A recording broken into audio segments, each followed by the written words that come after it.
Good morning, guys. Welcome to Mug Briefing. Ford's CEO just gave the public a rare peek inside a factory project that's supposed to answer one of the biggest questions in the car industry. Can an electric truck actually be affordable? In simple words, Ford is showing early work on a smaller electric pickup it hopes to sell for around $30,000, and it's experimenting with a new way of building cars that's meant to slash cost. The truck is still years away, but the manufacturing strategy behind it is what makes this moment important. What actually happened is not a vehicle launch, it's a teaser. Ford CEO Jim Farley posted behind-the-scenes photos from the company's Louisville assembly site showing engineers working on Ford's Universal Electric Vehicle program.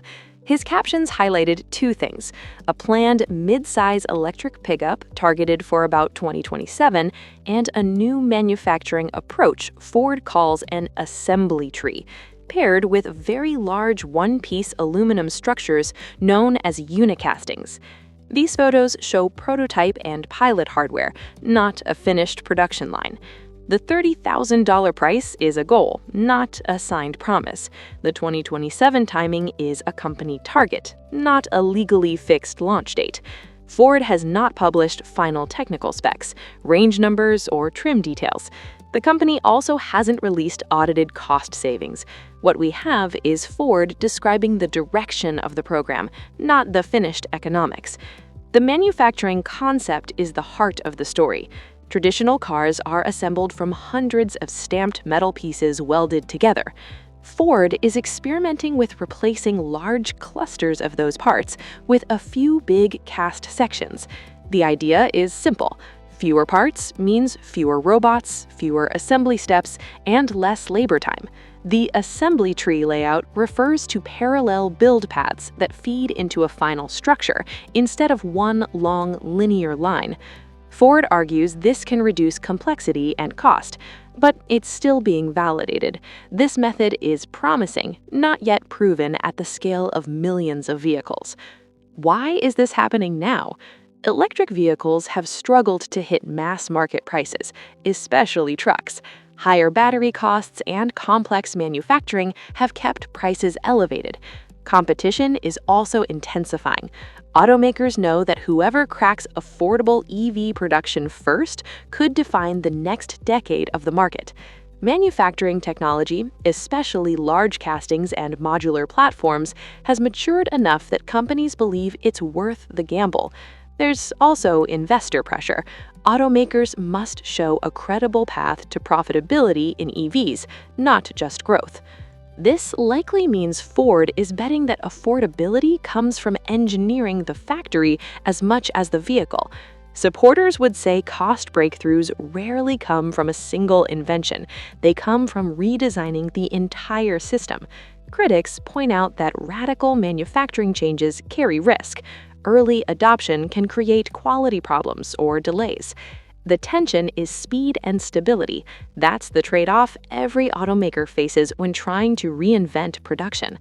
For Americans, the potential impact is straightforward. A genuinely affordable electric pickup could expand EV ownership beyond early adopters. Pickups are central to U.S. car culture. If Ford hits his price target, it lowers the barrier to entry for families and small businesses. For Louisville workers and related supply chains, sustained investment could support long-term manufacturing employment, but it also shifts the supplier landscape. Companies that specialize in large cast components or batteries may gain business, while traditional stamping suppliers could lose volume. Investors see a different dimension.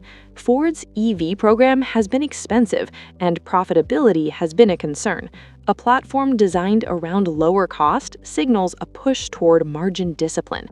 It doesn't guarantee profit, but it shows a strategic pivot toward sustainable economics rather than pure expansion. What happens next is a slow sequence of milestones. Ford will need to lock in suppliers, finish validating the casting technology, and complete plant retooling. Launch timing could slip if technical hurdles appear. Pricing could change if material costs shift. Competitors are likely watching closely and may accelerate their own low-cost platforms. If the system works, Ford could reuse it across multiple vehicles. If it struggles, the company may revise the approach before mass production. It's important to understand what this does not mean. This is not a finished $30,000 truck ready for showrooms. It does not guarantee that sticker price at launch. It does not replace Ford's existing truck lines, and it does not prove the EV affordability problem is solved overnight. It's an engineering experiment aimed at making that outcome possible. The story becomes more serious if deadlines slip repeatedly, if early builds reveal reliability issues, or if projected savings fail to materialize. Those would signal deeper structural problems. The signals to watch are supplier contracts, plant retooling progress, battery announcements, and whether Ford begins publishing concrete performance and cost metrics. Those details will show whether the concept is turning into a viable product. At its core, Ford is trying to redesign how an electric truck is built so the price can come down without sacrificing scale. The photos are not the finish line. They're a snapshot of the factory becoming as important as the vehicle. Whether that gamble succeeds will shape not just one pickup, but how affordable electric vehicles become for the next generation of American drivers.